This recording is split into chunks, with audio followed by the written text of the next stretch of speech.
Creating an accordion in Wix Studio allows you to present content in a clean, collapsible format, perfect for FAQs, menus, or structured info. Here's how to create one in a few steps. Open your Wix Studio editor. Log into your Wix account, go to your site dashboard, and click Edit Site in Wix Studio. Add accordion elements. Click the plus add button from the left toolbar. Select interactive or custom, depending on your template. Choose accordion or manually use boxes or strips to create a custom one. Drag it onto your page. Customize accordion sections. Click on the accordion box to edit. Add a title to each header. Input the expandable content in the text box beneath. Use the inspector panel to set animation, padding, and layout. Add interactivity.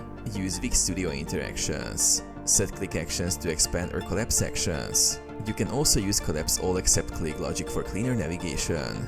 Save and preview. Once customized, click preview to test the accordion behavior. Then hit publish when you're ready.